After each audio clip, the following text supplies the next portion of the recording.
আমাদের অনন্য স্টোরি সকল প্রকার পার্ট গল্প দেখতে আমাদের চ্যানেলটি সাবস্ক্রাইব করে পাশে থাকা বেল আইকনটিতে ক্লিক করে অল নোটিফিকেশন অন করে দিন। মায়ের কথা শুনে আমার চোখটা ছলছল করে উঠল। সত্যি মায়েদের কাছ থেকে কিচ্ছু লুকানো যায় না, ঠিক বুঝে ফেলে মায়েরা। আসলে এটা ঠিক যে মা ছোট থেকে আমার সাথে এমনভাবে মিশেছে যে মাকে কোনো কিছু বলতেই আমার কেন যেন কোনো সময় ইতস্তত বোধ হয় না। কিন্তু আজ কেন তবে? আর কিছু ভাবতে পারলাম না। মায়ের কোলে আবার মাথাটা গুজে কান্না করতে লাগলাম। কেন জানি না আমার এত কান্না পাচ্ছে। ছেলেরা নাকি কাঁদে না, কিন্তু কথাটা আমার ক্ষেত্রে একদমই চলছে না। হয়তো সব ছেলেদের ক্ষেত্রেই এটা হয়, ওরাও কাঁদে, তবে সবসময় সবার সামনে না। খুব খুব আপনজনের কাছে তারা তাদের আবেগগুলো প্রকাশ করে। আমার কান্না দেখে মা আরো অস্থির হয়ে উঠল। দুহাত ধরে আমার মুখটা তুলে বলল, কি হয়েছে আমার ছেলের? কেন এত কষ্ট পাচ্ছে আমার সোনার টুকরো ছেলেটা? মাকে কি বলা যায় না? বাবারে, তোর কষ্টে যে তোর মাও কষ্ট পায়, খুব কষ্ট পায়। বল না বাপ, কি এমন হয়েছে যে আমার ছেলের চোখে পানি ঝরছে? মা, আমার না খুব কষ্ট হচ্ছে জানো তো। আমি তোমাকে অনেকবার বলতে চেয়েছি কিন্তু বলতে পারিনি, কারণ আমি জানি তুমি আমার কথাগুলো সহজভাবে নেবে না। হয়তো আমি যা চাই তাও তুমি আমাকে দেবে না, তাই তো তোমার কিছু বলতে সাহস পাচ্ছিলাম না। নিজের সব চাওয়াকে নিজের মাঝেই কবর দিয়েছে আস্তে আস্তে। কি বলছিস না বাবা তুই এসব? কি এমন জিনিস যার জন্য তুই এত কষ্ট পাচ্ছিস? আর তুই যেটা আমার কাছে চাইলেও আমি তোকে দিব না। আজ পর্যন্ত কখনো এমন হয়েছে যে আমার ছেলে কিছু চেয়েছে আর আমি তোকে দেইনি? মা, অন্য সব চাওয়া থেকে এটা একদমই আলাদা, তাই তো বলতে পারছি না। আরে কি সেটা বলবি তো? আমার ছেলে যদি আকাশের চাঁদও চায় না, আমি সেটা এনে দেওয়ার যত সাধ্য চেষ্টা করব। শুধু মুখ ফুটে একবার বল। মা, আমি একজনকে পছন্দ করি আর তাকে বিয়ে করতে চাই। আমার কথা শুনে মা মুচকি হেসে বললেন, ও এই ব্যাপার? সামান্য এটা নিয়ে তুই এত চিন্তা করছিস? আরে এটা তো ভালো কথা। আমরা তোকে কবে থেকে বলছি বিয়ে কর, বিয়ে কর, একটা ফুটফুটে সুন্দর বৌমা এনে দে আমায়, কিন্তু তুই তো আমার কথা শুনছিস না, আর তুই বলছিস আমি তোকে বাধা দিব? মায়ের কথা শুনে আমি কাঁপা কাঁপা গলায় বললাম, মা, এটা মোটেও সামান্য ব্যাপার না। ওর পরিচয় জানলে হয়তো তুমি রাজি না হতেও পারো। কি বলছিস? আমার ছেলে পছন্দ করেছে অথচ আমি রাজি হব না, এমন হয় নাকি? কে রে মেয়েটা, আর নাম কি? ওর নাম আয়ুষী। মা জানো, আমি যে ওকে ভালোবাসি ও জানে অবধি না, এমনকি ও আমাকে চেনেও না, আর আমিও কখনো ওর সামনেও যাইনি। জানো, আমি কখনো বিশ্বাস করতাম না যে এক দেখায় কাউকে ভালো লাগতে পারে। এমনকি আমি নিজেও ভুক্তভোগী হয়েও স্বীকার করছিলাম না যে আমি আয়ুষীকে ভালোবাসি। কিন্তু দিন দিন আমি যেন আরো বেশি করে প্রতি দুর্বল হয়ে পড়ছিলাম। ওর কথা যেন একটা মুহূর্তের জন্য আমি ভুলতে পারছিলাম না। আচ্ছা মা, এটা কি সত্যি ভালোবাসা? সুহানের কথা শুনে মা মুচকি হেসে বলল, বাহ, আমার ছেলেটা তো দেখি দারুণভাবে ফেসেছে। হ্যাঁ রে বাবা, এটাই ভালোবাসা। কিন্তু মেয়েটা কে আর বাড়িই বা কোথায় বলবি তো? তবে কেমন ভালোবাসা তুই বাসিস অথচ ও তোকে চিনেই না? আদেও কি রাজি হবে? নাও হতে পারে মা, ওর জীবন অনেক কষ্ট আছে, রাজি হওয়ার সম্ভাবনা কম। কিন্তু যে করে হোক তুমি ওকে রাজি করাবে। ঠিক আছে, কিন্তু মেয়েটার ছবি দেখাতো, আর কি এমন কষ্ট আছে ওর? মা, আমার কাছে ওর পিক নেই, আমি একেবারেই ওকে দেখেছিলাম, তবে ওর হয়ে অনেক খোঁজ নিয়েছি। আর আরেকটা কথা, আয়ুষী। কি হলো, থামলি কেন? আয়ুষী কি? মা, আয়ুষী ডিভোর্সি। সোহানের মুখে ডিভোর্সি শুনে মুহূর্তে স্তব্ধ হয়ে গেলেন, আর সাথে সাথে সোহানের মাথা থেকে হাতটাও সরে গেল সোহানের মা রুবাইয়া বেগমের। মাকে এমন চুপচাপ হয়ে যেতে দেখে সোহান মাকে বলল, কি হলো মা, এমন চুপচাপ হয়ে গেল কেন? ও মা, বিশ্বাস করো ডিভোর্সি হলো খুব ভালো মেয়ে মা, যদিও ডিভোর্সের কারণটা আমি এখনো জানি না। মা, কি হলো, এমন থম মেরে বসে আছো কেন? কিছু তো বলো। কি বলবো আমি? মুখের ভাষা তো হারিয়ে গেছে। আমার এমন হীরের টুকরো ছেলে কিনা ভালোবেসে এক ডিভোর্সি মেয়েকে? অসম্ভব। আমি কখনো একটা ডিভোর্সি মেয়েকে আমার ছেলের বউ হিসেবে মানতে পারবো না। সোহান ছল ছল চোখে মায়ের দুহাত জড়িয়ে বলল, প্লিজ মা, এমন বলো না। আমি সত্যি ওকে খুব ভালোবাসি। ও ডিভোর্সি হয়েছে তো কি হয়েছে, ডিভোর্সি হলেই কি মেয়েটা খারাপ হয়ে গেল বলো? ওকে নিজের জীবনটা সুন্দর করে আরেকবার সাজানোর কোনো স্বপ্ন নেই বলো? ঠিক তা না, কিন্তু সমাজ বলেও তো একটা কথা আছে নাকি? আমরা সমাজে থাকি, আর সমাজে সবার উঠা বসা করে চলতে হয়। তুই বুঝতে পারছিস একটা ডিভোর্সি মেয়েকে বউ করে আনলে সমাজ কিভাবে নেবে সেটা? মা, তুমিও সমাজ নিয়ে পড়ে আছো। তুমি জানো আমি এমন সমাজকে ঘৃণা করি। এই সমাজ কারোর সহজে উপকার করতে পারে না, পারে শুধু মানুষের খোঁজ ধরে তাদের নামে হাজারটা অপবাদ ছড়াতে। এই সমাজ একটা ভেঙে যাওয়া মানুষকে কখনোই সাপোর্ট দেয় না, সাহস দিয়ে মনোবল বাড়ায় না, বরং তাকে বারবার তার পুরোনো কথাগুলোর মাধ্যমে তার মনোবল আরো ভেঙে দেয়।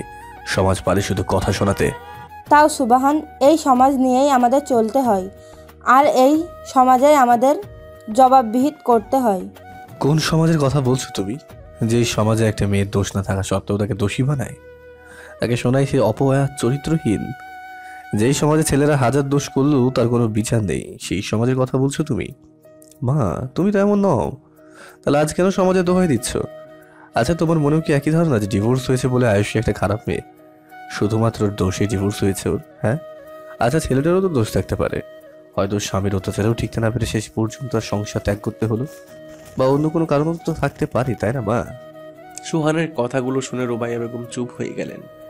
সুহান যা বলছে প্রতিটি কথাই সত্যি, কিন্তু তাও কেন যেন একটা ডিভোর্সি মেয়ের সাথে তার ছেলের বউ হিসেবে মানতে পারছে না। তার ছেলে সুহান লাখে একটা, কত সুন্দর ছেলে আর স্বভাব চরিত্র, মাশাআল্লাহ। তার বউ হবে কোনো রাজকন্যার মতো, কিন্তু তার জায়গায় আগে বিবাহিতা একজন ডিভোর্সি মেয়েকে তিনি কিছুতেই মন থেকে মানতে পারছেন না। মাকে চুপ থাকতে দেখে সুহান আবার বলল, ও মা, তুমি তুমি রাজি হয়ে যাও না মা, প্রয়োজনে তুমিও খোঁজ খবর নাও। মা, তোমার ছেলে ওই ডিভোর্সি মেয়েটাকেই প্রথম দেখে ভালোবেসে ফেলেছে। আমি চাইলে ওর সাথে দেখা করে আমার মনের কথা ওকে জানাতে পারতাম, কিন্তু আমি চাই তোমরা ওদের বাসায় বিয়ের প্রস্তাবটা নিয়ে যাও। আমি ওর সাথে কোনো প্রেমের সম্পর্ক করতে চাইনি, চেয়েছি ওকে বিয়ে করে আমার জীবনের একটা অংশ করতে। বা তুমি আমার অমত করো না, দেখো আয়ুষী একদম তোমার মনের মতো হবে। কিন্তু বাবা, উনি কি মানবেন? মা, আমি বাবার আদর্শে গড়া। আমি জানি বাবা কখনো একটা মেয়ের অতীত দেখবে না, দেখবি মেয়েটা চরিত্র কেমন। তাই বলছি বাবাকে নিয়ে ভয় নেই, আর যদিও বা অমত করে তাহলে তুমি তো আছোই মা। রুবাইয়া বেগম হেসে উঠে বললেন, এখন আমাকেই সব দিক মানাতে হবে আর কি। আমার ছেলে যখন চেয়েছে ওই মেয়ে তার জীবনসঙ্গী হিসেবে চাই, তখন আমি আর কি বলবো? আমরা সবসময় চেয়ে আমার সন্তান ভালো রাখুক। তুই আর বুসরাই তো আমাদের পৃথিবী, তোরা ভালো থাকলেই আমরা ভালো থাকি। মায়ের কথা শুনে সুহান আবেগে মায়ের কোলে মুখ গুজল, আর মা কিছুটা ভাবান্তরিত হয়েই সুহানের মাথায় হাত বোলাতে লাগলো। আয়ুষী রান্নাঘরে কাজ করছে আর চোখে পানি ফেলছে, আর আয়ুষীর ভাবি ফারিহা থমথমে মুখ নিয়ে ড্রয়িং রুমটা পরিষ্কার করছে। দেখেই মনে হচ্ছে খুব রেগে আছে। সকাল থেকে আয়ুষীকে অনেকবার বুঝিয়েছে যাতে বিয়ের পিড়িতে বসে, কিন্তু আয়ুষীর এক কথা, সে দ্বিতীয়বার বিয়ের ধারে কাছেও যাবে না। সে আর ওই তিক্ত অতীতের মুখোমুখি হতে চায় না। এত এত বুঝিয়েও ফারিহা যখন বিফল হলো, তখন থেকে বিড়বিড় করে বকছে আর প্রচুর রেগে আছে। আর ফারিহার বকবকানি শুনে আয়ুষী রান্নাঘরে কাজ করতে করতে চোখের পানি ফেলছে, আর মনে মনে আল্লাহকে বলছে যে এই কান্না কবে শেষ হবে, কবে তার এই কষ্টের অবসান হবে। হঠাৎ ড্রয়িং রুম থেকে কিছু পড়ার আওয়াজ পেল। আয়ুষী হাতের কাজ ফেলে ছুটে ড্রয়িং রুমে গিয়ে দেখলো তার ভাবি ফারিহা অজ্ঞান হয়ে নিচে পড়ে আছে। মুহূর্তে আয়ুষীর মুখটা ফ্যাকাশে হয়ে গেল। সে চটপট পানির গ্লাসটা নিয়ে ফারিহার মুখে পানির ছিটা দিতে লাগলো, কিন্তু তাতেও ফারিহার জ্ঞান না ফিরলে আয়ুষী একটু ভয় পেয়ে গেল। ও একা একটা মেয়ে, হুট করে কি করবে সেটাও বুঝতে পারছে না। হঠাৎ কিছু একটা ভেবে মোবাইলটা হাতে নিয়ে আয়ুষের কাছে কল করে কাঁপা কাঁপা গলা জানালো যে ফারিহা অজ্ঞান হয়ে গেছে। আয়ুষ সেটা শুনে অস্থির হয়ে চটপট অফিস থেকে বের হয়ে 1 ঘন্টার মধ্যে ডক্টর নিয়ে বাসায় আসলো। এর মধ্যে আয়ুষের চোখে মুখে আরো ভালো করে পানি ছিটিয়ে ফারিহার জ্ঞান ফিরিয়েছে। তারপর কোনো রকমে ধরে রুমে নিয়ে গিয়ে বিছানায় শুয়ে দিয়েছে। ফারিহার শরীর ভীষণ দুর্বল লাগছিল, তাই ও চুপচাপ শুয়েছিল। আর ওর পাশে বসে আছে আয়ুষী আর ওর মা। আয়ুষী ফারিহার মাথায় হাত বুলিয়ে দিচ্ছে আর একটু একটু পর কেমন লাগছে জিজ্ঞাসা করছে। ডোরবেল বেজে ওঠায় আয়ুষী চটপট উঠে গিয়ে দরজা খুলে দিল এবং আয়ুষ ছুটে রুমে গেল। ওর চোখ মুখ দেখে মনে হচ্ছে ও ভয় পেয়ে আছে, তাই তো এত ক্লান্ত মাখা শরীরেও ছুটে এসেছে স্ত্রীকে দেখার জন্য। আয়ুষের পিছু পিছু আয়ুষী আর ডক্টরে গেল ফারিহার রুমে। ততক্ষণে আয়ুষ সেখানে পৌঁছে অস্থিরভাবে জিজ্ঞেস করছে কি হয়েছে, কেমন লাগছে এখন এসবই। ডক্টর যেতেই ও একটু সরে দাঁড়ালে ডক্টর ফারিহার পাশে বসে ওকে দেখতে লাগলো। কিছুক্ষণ পর্যবেক্ষণ করার পর ডক্টর বলল, মনে তো হচ্ছে সুখবর।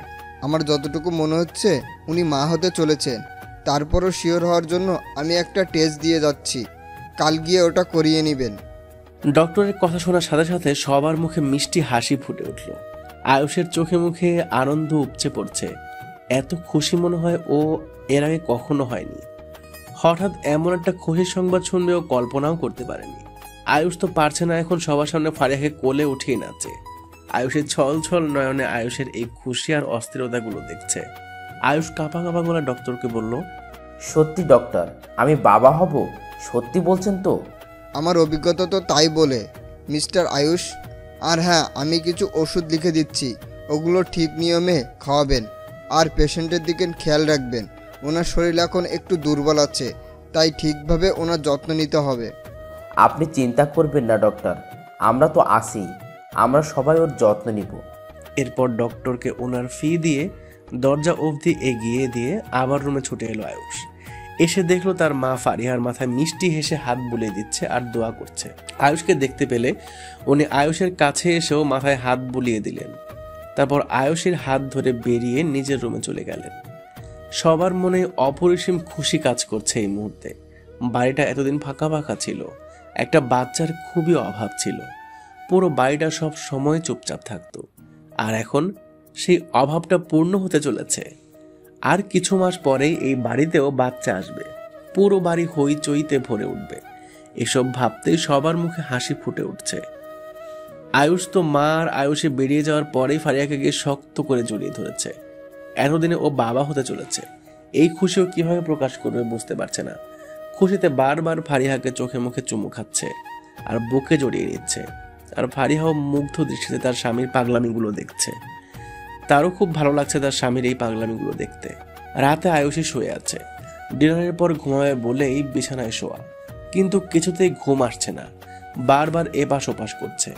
ওর চোখের সামনে বারবার ভাসছে আয়ুষের ফারিয়াকে নিয়ে অস্থির হওয়াটা, ওর জন্য চিন্তা করা, মা হওয়ার কথা শুনে এত এত খুশি হওয়া। কত ভালোবাসে তার ভাই ওয়াইফকে, কত যত্ন আদর আর ভালোবাসাময় জীবন তাদের। এমন একটা জীবন তো ওরও হতে পারতো, ওর তো একটা সুন্দর সুখী সংসার হতে পারত। কিন্তু না, ওর জীবনে এসব সুখময় মুহূর্তগুলো নেই। হবেই বা কি করে? যাকে নিয়ে সুখে থাকার কথা চিন্তা করেছে সেই মানুষটাই তো ঠিক ছিল না। আমাকে ভালোবাসা তো দূর, ফিরে অবধি তাকাতো না আমার দিকে। আমি কি করে আশা করি আমার জীবনটা আদর যত্ন আর ভালোবাসাময় হবে? তাও তো ছিলাম আশা করে সমস্ত অত্যাচার সহ্য করে। তিনটা বছর, প্রতিটা সময় ভেবে গেছি হয়তো একটা সময় ও আমাকে বুঝবে, ভালোবেসে কাছে টেনে নেবে, কিন্তু তার হলো কই? এত কিছু সহ্য করার পরও স্বামী বা শ্বশুর কারো কাছেই মন পেলাম না। শেষ অবধি সংসারটাও টিকিয়ে রাখতে পারলাম না, চলে আসতে হলো বাপের বাড়িতে ভাই ভাবির বোঝা হয়ে। এ সবই ভাবছে আর চোখ দিয়ে অঝরে পানি পড়ছে আয়ুষীর। প্রায় অনেকক্ষণ কান্নাকাটি করার পরও যখন ওর ঘুম আসলো না, তখন জানালার ধারে দাঁড়িয়ে বাইরের অন্ধকারটা দেখতে লাগলো আর ভাবতে লাগলো তার জীবনটাও এই কালো অন্ধকারের মতোই, সেখানে নেই এতটুকু আলোর রেখা।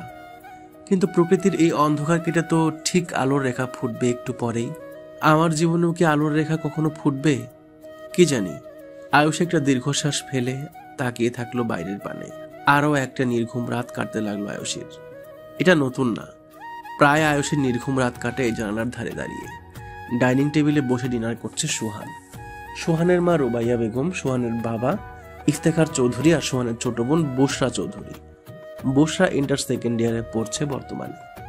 সবাই চুপচাপ খেয়ে যাচ্ছে, কেউ কোনো কথা বলছে না। পরিবেশটাও কেমন থমথমে হয়ে আছে, কিন্তু সোহান কিছুই খেতে পারছে না। ওর মনে ভয় হচ্ছে ওর বাবা কিভাবে রিয়াক্ট করবে আয়ুষের কথাটা শুনে।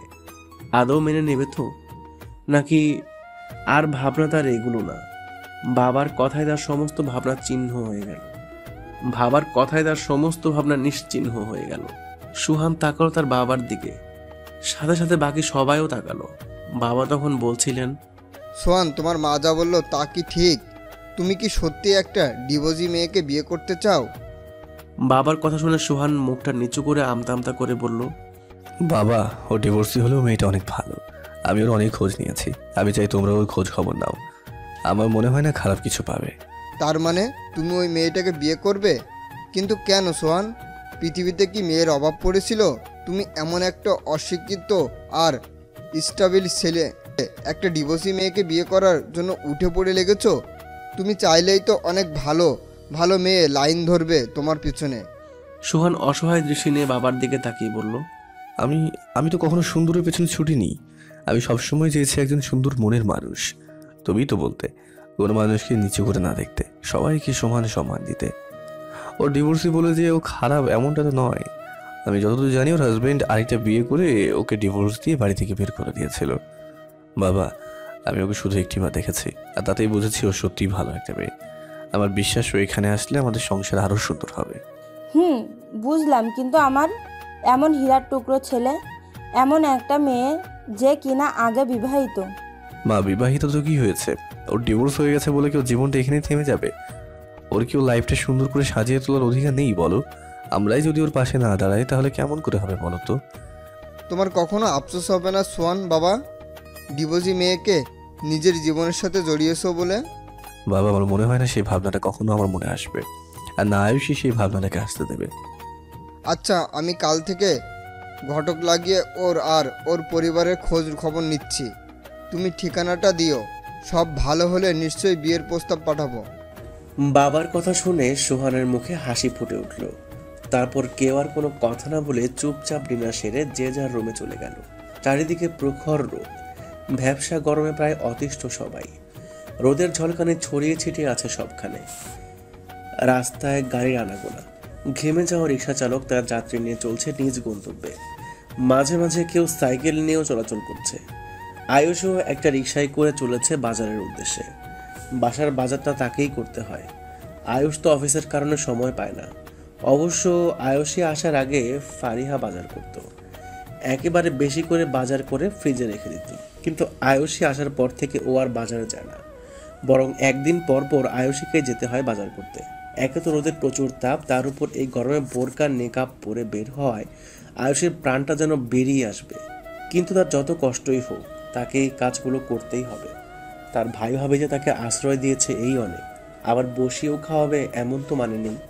তবে আয়ুষ বারবার বলেছিল একটা পার্ট টাইম কাজের লোক রাখার কথা, কিন্তু ফারিহা মানা করেছে। তার ভাষ্যমতে বাসায় মাত্র 2-3 জন মানুষ, তারপর রোজগার মাত্র একজনের রোজগারে এত বিলাসিতা তাদের মানায় না, তাই বাসার কাজ তারা নিজেরাই করবে।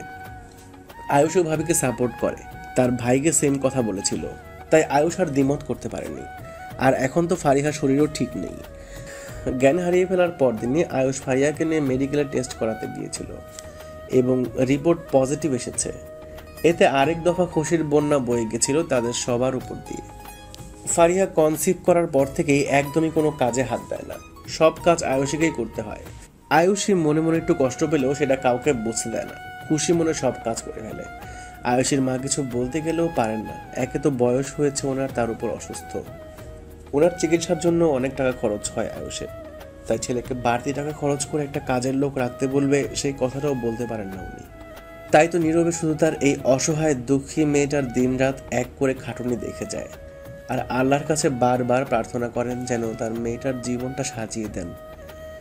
এমন কেউ আয়ুষের জীবনে আসুক যে তার মেয়েকে অনেক ভালোবাসবে, একটুও কষ্ট পেতে দেবে না তার মেয়েকে। তারপর একটা দীর্ঘ নিঃশ্বাস ফেলে বলেন, জানি না সেই মানুষটা কখন আসবে, আর কখনই বা একটু শান্তির মুখ দেখবে তার মেয়ে। আর আড়াল থেকে আয়ুষী তার এসব কথা শুনে আর তার মায়ের চোখের পানিগুলো দেখে নিজেও রুমে গিয়ে কাঁদতে থাকে আর বলতে থাকে, আসবে না মা, কেউ আসবে না তার জীবনে, সারা জীবনটা তার এভাবেই কাটবে। রিকশায় বসে বসে এসবই ভাবছিল আয়ুষী। বাসা থেকে বাজারটা বেশি দূর না, হেঁটেও আসা যায়, কিন্তু এই গরমে হেঁটে যাওয়ার কোনো উপায় নেই। রিকশা বাজারে এসে থামায় আয়ুষী। তার ভাবনা থেকে বেরিয়ে এলো, রিকশার ভাড়া মিটিয়ে পার্স আর বাজারের ব্যাগটা হাতে নিয়ে বাজারের ভিতর ঢুকে গেল আয়ুষী। পুরো বাজার ঘুরে ঘুরে বাজার করতে গিয়ে ঘেমে পুরো গোসল করে ফেলেছে সে। বাজার শেষে ব্যাগ নিয়ে বের হতে গেলে খেয়াল করলো হঠাৎ তার কোমরে কেউ স্পর্শ করলো। আয়ুষের চমকে উঠে এদিক ওদিক তাকালো, কিন্তু চারদিকে এত মানুষ, ঠিক এই কাজটা কে করলো বুঝতে পারলো না। দলা পাকিয়ে কান্না আসছে আয়ুষীর। মেয়েরা কি কোনো জায়গায় সেফ নয়? এই জনবহুল জায়গাতেও তার ছাড় নেই। স্তব্ধ হয়ে ঠায় দাঁড়িয়ে রইল কিছুক্ষণ। চোখ থেকে দু ফোঁটা পানি গড়িয়ে পড়ল তার। হঠাৎ তার পেছনে কোকিয়ে ওঠার শব্দ কানে আসতেই পেছনে তাকিয়ে দেখলো একটা ছেলে, বয়স 25-26 মতো হবে, উজ্জ্বল শ্যামলা গায়ের রং। দেখতে বেশ সুন্দর ছেলেটা আরেকটা লোকের হাতটা ধরে মুচড়ে আছে। আয়ুষী অবাক হয়ে সেদিকে তাকিয়ে থাকলো। ছেলেটি তখন লোকটাকে বলল,